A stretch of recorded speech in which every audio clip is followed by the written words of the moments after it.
साथियों, आप सभी का स्वागत है आपके अपने YouTube चैनल भारतीय पाठशाला पर। आज अपन इस वीडियो में बात करने वाले हैं 11वीं प्रश्नावली। ठीक है, आरबीएसई बोर्ड के लिए महत्वपूर्ण 5 नंबर की हमारी प्रश्नावली है, जिसमें एक 2 नंबर का क्वेश्चन आएगा और 3 प्रश्न हमारे 1-1 नंबर के पूछे जाने वाले हैं। तो आज अपन बात करने वाले हैं 11वीं प्रश्नावली, जो 5 नंबरों की है। और प्रश्नावली का नाम है वर्त से संबंधित क्षेत्रफल, है ना। तो पहले कुछ सूत्रों की बात कर लेते हैं, उसके बाद अपन 1-1 नंबर वाले क्वेश्चन और हमारी प्रश्नावली के प्रश्नों की चर्चा करने वाले। पहले बात करते हैं सूत्र से। तो सूत्र में अपन बात करते हैं पहला, वर्त की त्रिज्या। वर्त की त्रिज्या क्या लिखते हैं? वर्त की त्रिज्या। और ये त्रिज्या हमें कैसे ज्ञात करनी है कि प्रश्न में क्या दिया जाएगा? हमें व्यास दिया जाएगा। क्या दिया जाएगा? व्यास। और व्यास में क्या करेंगे? 2 का भाग देंगे तो हमारे पास वर्त की क्या आने वाली है? त्रिज्या आने वाली है। फिर नेक्स्ट अपन बात करते हैं वर्त की परिधि। क्या बात करते हैं? वर्त की परिधि। ठीक है, परिधि। और याद रखना, इस परिधि की जगह हमें ऐसे भी मिल सकता है वर्त का परिमाप, यानी कि वर्त का परिमाप होगा वही हमारी क्या कहलाएगी? परिधि कहलाएगी। तो परिधि बराबर आप क्या लिख लोगे? 2 पाई आर। ठीक है, अब बात करते हैं पाई की। आर में वर्त की क्या होती है? त्रिज्या होती है, लेकिन पाई याद रखना कई प्रकार से क्वेश्चन पूछा जाता है। जब 11वीं प्रश्नावली में हमें पाई का मतलब पूछा जाए तो याद रखना पाई का मान क्या लिख सकते हैं अपन? 22/7, या इस पाई का मान हमें मिलेगा 3.14। ठीक है, और इस पाई को दूसरे शब्दों में अपन एक चीज और कहते हैं। पहली प्रश्नावली के अनुसार 2012 में प्रश्न पूछा गया था कि पाई क्या एक वास्तविक संख्या है, अवास्तविक है, कि परिमेय है, अपरिमेय। तो याद रखना पाई हमारे लिए कौन सी संख्या में आती है? अपरिमेय संख्या में आती है। क्या लिखेंगे? अपरिमेय। ठीक है, संख्या। तो अपरिमेय संख्या में किसका मान आता है? पाई का मान है हमारा अपरिमेय संख्या के लिए निर्धारित होता है। फिर बात करते हैं वर्त का क्षेत्रफल। क्या बात करते हैं? वर्त का क्षेत्रफल। और वर्त का क्षेत्रफल है, उसका सूत्र क्या होता है हमारे पास? तो अपन लिखने वाले हैं पाई और आर स्क्वायर। ये हमारे पास क्या होगा? वर्त का क्षेत्रफल। फिर अपन बात करने वाले यहाँ पर कि वर्त का क्षेत्रफल आ गया, परिधि आ गई, तो अपन लिखेंगे अर्धवर्त का क्षेत्रफल। क्या पूछा जा सकता है हमसे कि अर्धवर्त का क्षेत्रफल की अर्धवर्त का क्षेत्रफल। तो अर्धवर्त का जो क्षेत्रफल होता है वो साथियों हमारे पास होने वाला क्या है? तो आप लिखोगे वर्त का पूर्ण क्षेत्रफल। अब अर्ध की बात हुई है, आधे की बात हुई है, तो अपन कितने का भाग दे देंगे साथियों? 2 का भाग दे देंगे तो हमारा क्या हो जाएगा? अर्धवर्त का क्षेत्रफल आ जाएगा। फिर अपन बात करने वाले इसी में त्रिज्याखंड की। त्रिज्याखंड होता क्या है? तो अपन क्या बनाते हैं? वर्त बनाएंगे, और इस वर्त में हमारे पास क्या होता है? ये केंद्र होता है। केंद्र से त्रिज्या, 2 त्रिज्याओं द्वारा एक भाग घेरेंगे। ये भी त्रिज्या और ये भी त्रिज्या। इस दोनों त्रिज्याओं के बीच में कितना कोण बन रहा है? थीटा कोण बन रहा है। तो ये जो दिखाई दे रहा है 2 त्रिज्याओं के बीच का भाग, तो ये छोटे वाला तो क्या होगा? लघु त्रिज्याखंड या त्रिज्याखंड भी अपन कह सकते हैं। लेकिन जो बड़ा भाग होगा वो हमारा क्या होगा? दीर्घ त्रिज्याखंड होगा। तो अपन बात करते हैं त्रिज्याखंड के क्षेत्रफल की। क्या लिखेंगे? त्रिज्याखंड। और या इससे लिख सकते हैं लघु त्रिज्याखंड। त्रिज्याखंड का क्षेत्रफल क्या लिखने वाले हैं? क्षेत्रफल। तो हमारे पास सूत्र क्या हो जाएगा? देखो, जो रहने वाला है वो तो सेम रहेगा। वर्त का क्षेत्रफल क्या होता है? पाई आर स्क्वायर। अब त्रिज्याखंड की बात हो रही है छोटे, ना लघु मतलब छोटे त्रिज्याखंड की बात हो रही है। इस त्रिज्याखंड की हमारी बात हो रही है, कितने डिग्री का कोण बनेगा? थीटा डिग्री का कोण बनेगा। और यहां से इस केंद्र पर कितने डिग्री का कोण बनता है? 360 डिग्री। तो त्रिज्याखंड के क्षेत्रफल की पाई आर स्क्वायर थीटा, यहाँ पर कोण कितने डिग्री बन रहा है? हमारा थीटा बन रहा है। और कितने में से बनेगा? 360 डिग्री में से बनेगा। तो ये हमारा किसका आ जाएगा? त्रिज्याखंड का, लघु त्रिज्याखंड का क्षेत्रफल आ जाएगा। यह आपने प्रश्न मिल सकता है त्रिज्याखंड। एक बात और रखना कि कभी भी ऐसा भी आ जाए ना चतुर्थांश नाम, तो भी हम क्या करते हैं? एक वर्त में हमारे 4 चतुर्थांश बनते हैं, और ये चतुर्थांश किसके बनते हैं? त्रिज्याओं से घिरे हुए भाग से बनते हैं।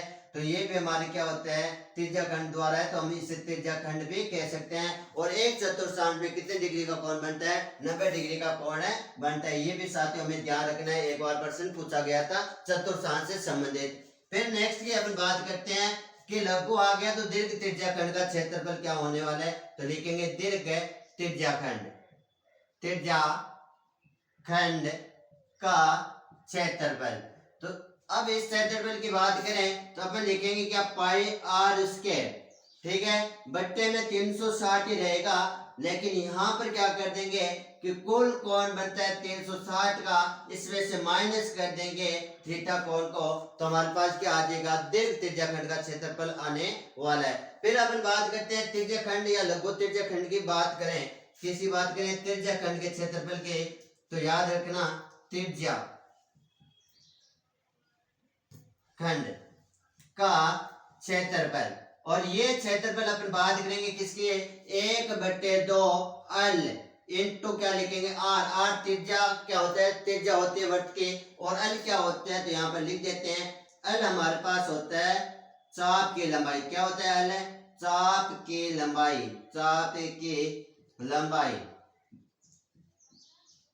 साथियों याद रखना चाप की लंबाई अल होता है। आगे बात करें अपन तो हमारे पास त्रिज्याखंड का सीधा एल और आर का मान मिले हैं, तो 1/2 एल इंटू आर करने वाले अपन, ये भी प्रश्न 1 नंबर में हमारा पूछा गया है। फिर आगे नेक्स्ट अपन प्रश्न की बात करें तो हम बात करेंगे किसकी, कि चाप की लंबाई का सूत्र भी हमें पता होना चाहिए, कि चाप की लंबाई, चाप की लंबाई, तो याद रखना चाप की लंबाई का मतलब क्या होता है, ये त्रिज्याखंड हमारी, और इस त्रिज्या द्वारा ये कटा हुआ भाग है, पूरा क्या होता है परिधि, और हमें जो चाप की लंबाई है वो इतने का पूछा है, ये हमारी क्या है चाप की लंबाई, इसका सूत्र हमारे पास क्या होता है, तो आप लिखने वाले हो 2 पाई आर, ठीक है, कितने डिग्री का कोण बनेगा, थीटा डिग्री का कोण बनने वाला है, और भाग जाने वाला है वो कितने डिग्री का, 360 डिग्री का भाग जाने वाला है। फिर नेक्स्ट अपन बात करें तो क्या कर सकते हैं इसे और सरल करने के लिए, कि 2 का भाग से कट सकते हैं इसे, तो 2 के भाग से 360 कटेगा 180 डिग्री वार, तो अपने पास सूत्र बन जाएगा पाई आर थीटा बट्टे 180 डिग्री, तो आपको एबीसीडी में ये भी मिल सकता है। चलो साथियों आगे अपन बात करने वाले, इतना नोट कीजिए, नेक्स्ट सूत्र की बात करेंगे। नेक्स्ट बात करते हैं एक बार फिर से चाप की लंबाई, ठीक है, सूत्र की बात करते हैं चाप की लंबाई, चाप की लंबाई यानी परिधि में से कटता है हमारा जो त्रिज्याखंड का चाप होता है वो, तो परिधि के सूत्र होता है 2 पाई आर, ठीक है, कितने डिग्री का कोण बनेगा और टोटल कितने का होता है उसका अपन क्या करते हैं भाग देते हैं, इसी सूत्र को अपन क्या कह सकते हैं, पाई आर थीटा बट्टे 180 डिग्री, क्योंकि 2 के पहाड़े से इसे काट देंगे 180 बार। फिर अपन बात करने वाले नेक्स्ट है दीर्घ लघु त्रिज्याखंड की बात करने वाले, लघु वर्तखंड की बात करने वाले हैं, ठीक है, तो अपने पास आगे बात करें कि एक वर्त है, ठीक है, इस वर्त से ये हमारे 2 त्रिज्याओं से घिरा भाग त्रिज्याखंड कहलाता है, लेकिन जब इन दोनों त्रिज्याओं को मिला दिया जाता है तो ये हमारे पास एक भाग बनता है, इसे अपन क्या कहते हैं, वर्तखंड कहते हैं, क्या कहते हैं, वर्तखंड कहते हैं। छोटा भाग है इसलिए अपन लघु वर्तखंड कहेंगे, और बड़े भाग को क्या कहेंगे, दीर्घ वर्तखंड कहेंगे। तो बात करते हैं वर्तखंड के सूत्र की, तो क्या लिखेंगे, वर्तखंड खंड का क्षेत्रफल,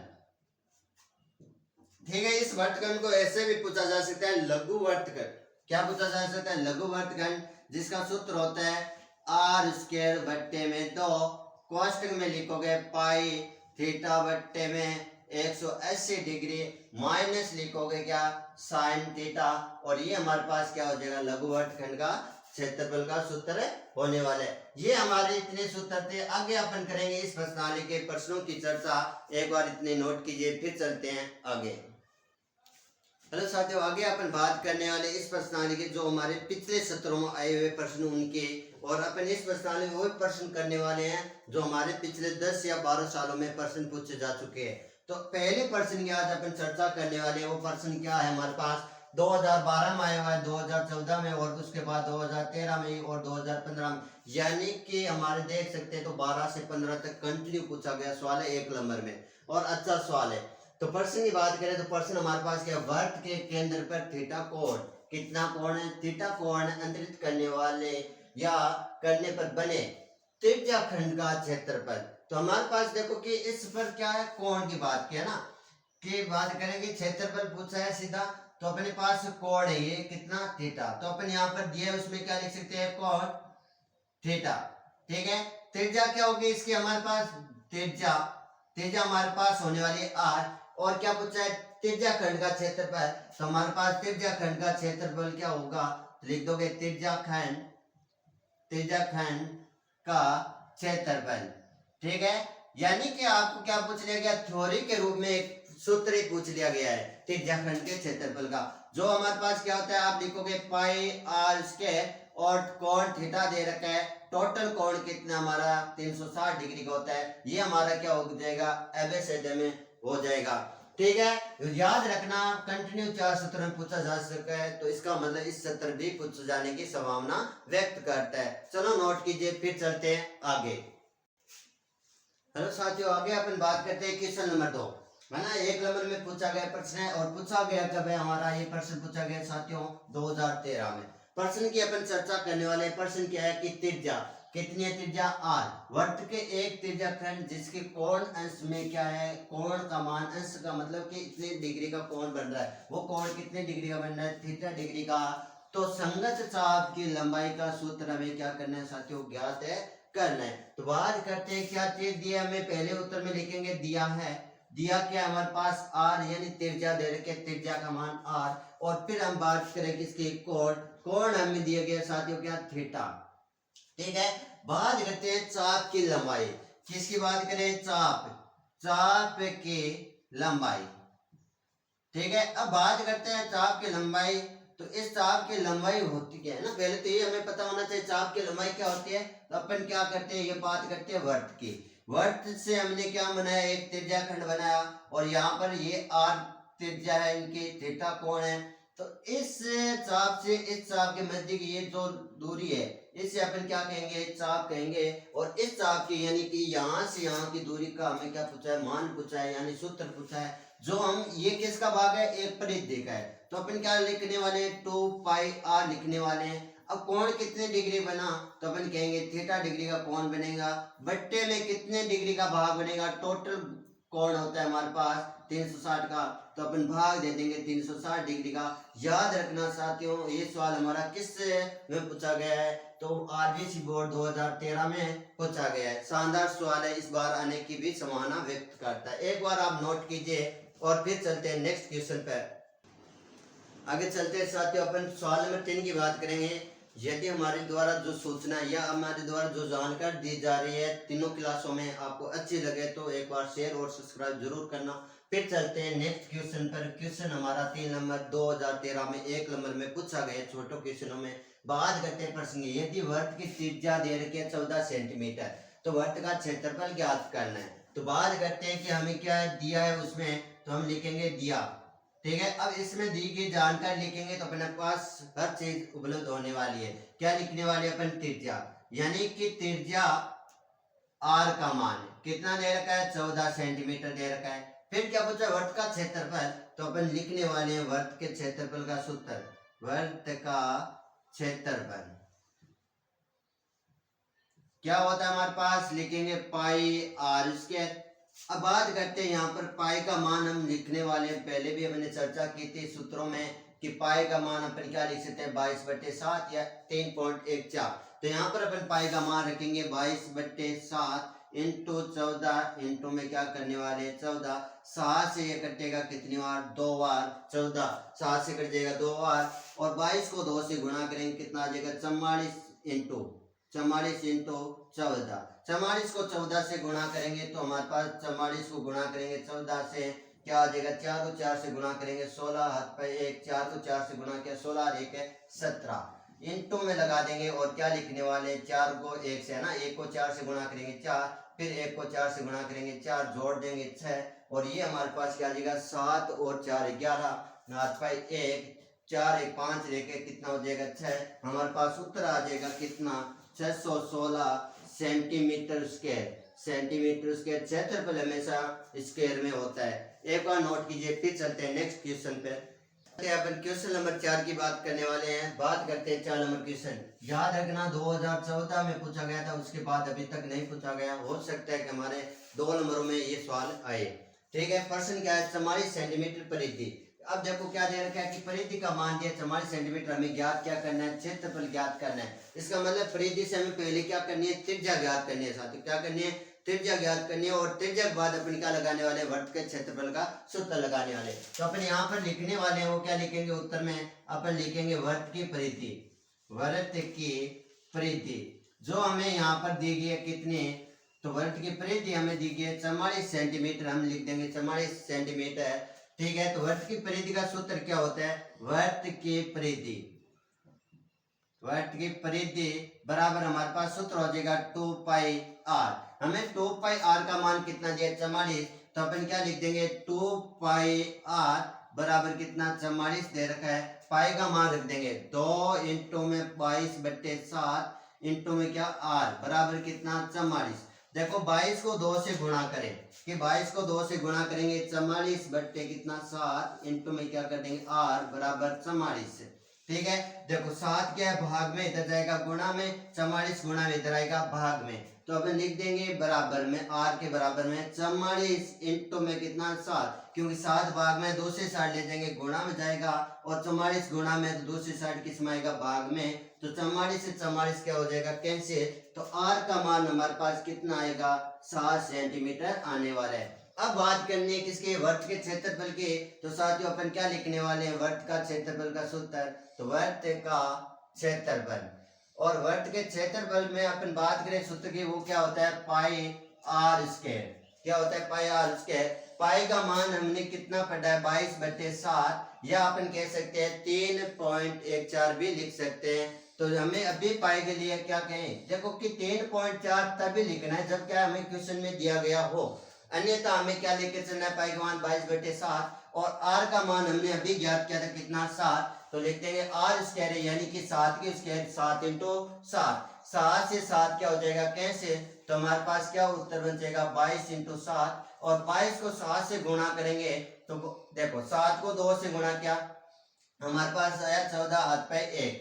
फिर देखो 7 को 2 से गुणा किया 14, और एक हाथ पे जोड़ेंगे 15, यानी कि हमारे पास जो उत्तर आएगा वो कितना आएगा, 154 सेंटीमीटर स्क्वायर। अपन क्या लिखेंगे, अतः वर्त का क्षेत्रफल 154 सेंटीमीटर स्क्वायर है। आज के लिए अपन बात करते हैं इतनी। नेक्स्ट वीडियो में इससे भी शानदार क्वेश्चन के लिए आएंगे। ओके, धन्यवाद।